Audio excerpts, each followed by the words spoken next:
Oh, crumbs. I mean, what you're telling me then is that you got up at 5 a.m. to have a bit of a powwow cum row with a tenant about some crumbs? Yes, crumbs. Yes, some crumbs that were left on a gas ring. Yes. Yes, I had to have it out with him. It's quite a serious situation. Really? Oh, yes. You don't see, if you don't nip this sort of thing in the bud, then, it moves on to more of a slovenly approach to hygiene, and it gets bigger and bigger. Bigger and bigger. What sort of thing did he say then? Well, he said that, that the gas ring had been, too hot to wipe up the crumbs, and he'd then forgotten about it. Right. Well, that's the sort of thing that we've all done, isn't it? I mean, yeah, that's plausible. I mean, you hardly want to get your fingers burnt, as it were, on a red-hot gas ring, and he could have forgotten.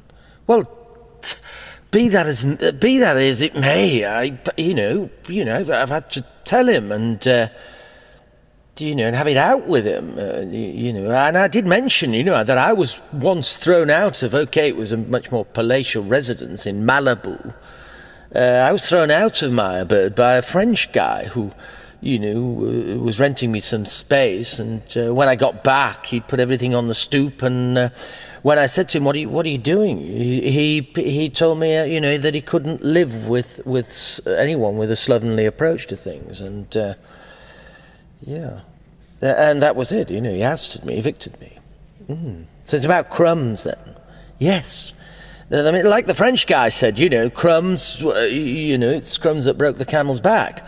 They accumulate, like dust. They begin to accumulate, you see. And then you're left with this time bomb situation of mold, mildew, and detritus, dirty detritus. Next thing, you've got, mice and rats and stuff that are feeding off them, and more rodents. And then the other things come to eat the rodents. You shut down, it becomes a total health hazard. And, you've got to remember, I think you're going a little OTT, on this. What?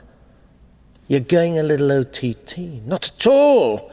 I mean, if it gets out of hand, then you're infested with it. But you've got a cat, haven't you? Surely the cat would kill the mice, wouldn't it, first? Look, I'm not squabbling with you about this. I mean, it's simply crumbs, and I don't want to sort of have a... Well, yeah, I suppose so. What do you mean, you suppose so? The guy, it's no good to him giving me a lame excuse. Anyway, I've told him, you abide by my rules, it's my house, or you've got to leave. Sounds a bit stern and serious. What did he say? Well, this is where it's all gone really pear-shaped. That's why I'm calling you.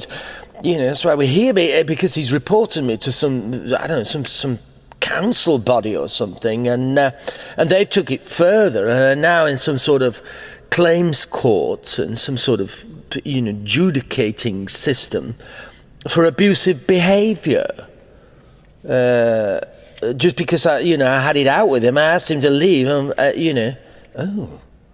and what's happening then?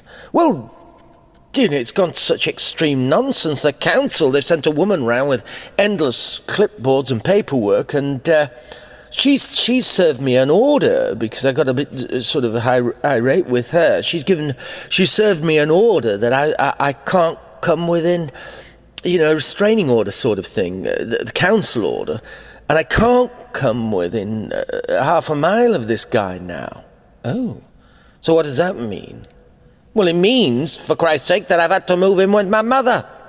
Oh, dear God. You're joking. I'm not joking. I've been given this order. I've had to move out immediately. I've been given 2 hours to get out of my own house and move back in with my mother, while this guy just continues to ransack my house that I have lovingly, you know how I lovingly have restored that place, inch by inch. This doesn't sound good. Oh, it gets worse. How can it? You're living with your mother? Well, foolishly, I broke the order because I had to go and get my personal belongings, and then I was actually almost carted in chains to the magistrate to be given another charge and told on no uncertain terms that if I do break it again, I go to jail. Jesus, I know. This is crazy, isn't it? So, since you got all these orders and everything, then you've just been living at your mother's? Yes. And not only that, I find out now that I've got a black mark on my rating score, keeping tenancy agreements and things. And also, this moves on when you get a rating score there. Your creditworthiness goes down the pan. And they bring into question mental issues, and they now want me to go on an anger management course. I've been totally blacklisted, and my insurance has gone up. It's got way sky high. It's nearly doubled, right? And this is all due to crumbs. Yes, crumbs, right? And get this, I have got to pay for it. It's costing thousands for me to go on a course and shrink, think, and God knows what. Well, Jesus, I'm right in the mire. And all because I tell a guy to wipe up a few crumbs, his own mess. This is bad. It's really bad. It's thousands of pounds down the pan, and I cannot rent properties till I've done the courses. Sounds a bit like a speed awareness, doesn't it? What? I said it sounds like a bit like, the speed awareness. What the hell's a driving speed awareness got to do with me? Well, it's speed awareness, but they take into all sorts of different things, like your road rage and things like that. Road rage? It's nothing like road rage. Well, it is in a sense, it's anger management. They do that while you're there. Have you been on one? No, I haven't been on one. Yeah. Well, they do bring into all sorts, they go into, different aspects of the human psyche when you...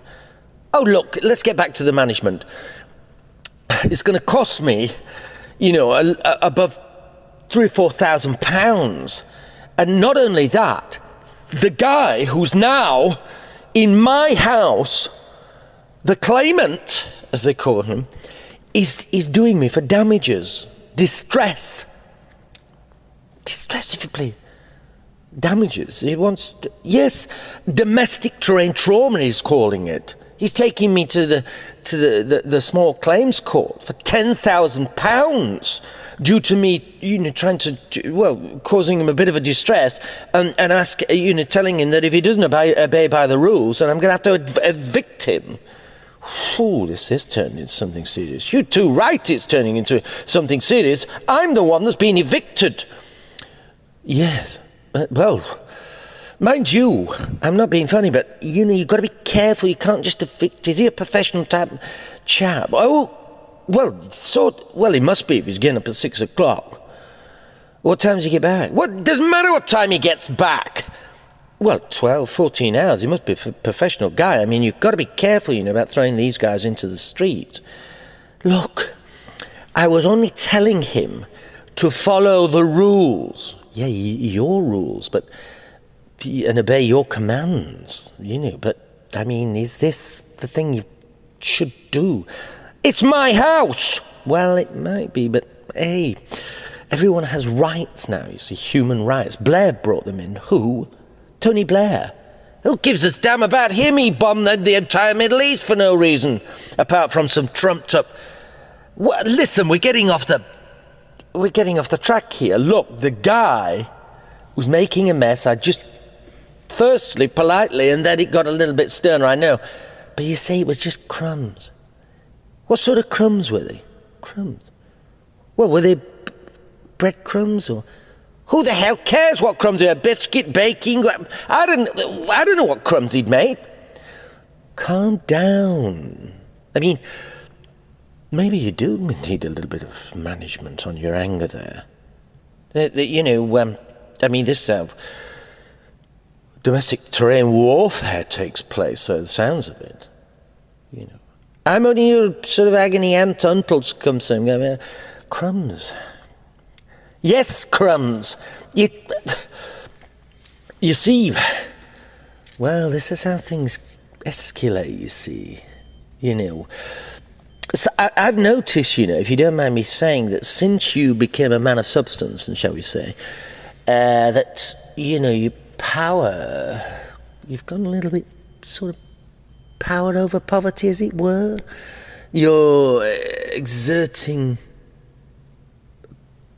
more and more authority since you become a landlord, and, are you not exploiting the weaker personage and position? Rather like, landed gentry used to do with the serfs and stuff. Don't be ridiculous. Have you gone a little bit sort of power mad? And, things do go askew. They begin to corrupt, and you might be murdering your own morality, Oh, don't be ridiculous. Well, remember that painting by, it was called Doubtful Crumbs or something. Painting by Edwin Landseer, that was it. It depicted a couple of dogs waiting for the crumbs that were falling from their master's come rich man's table. The story, it was based on a biblical scene. You should know that. The rich man's table, Luke 16:19-21, I think. Power crabs. Maybe you have murdered your own morality. What? Oh, I can't believe you're saying this. I really can't believe you're saying this for a few crumbs. No, crumbs. Well, that's the thing. Oh, crumbs.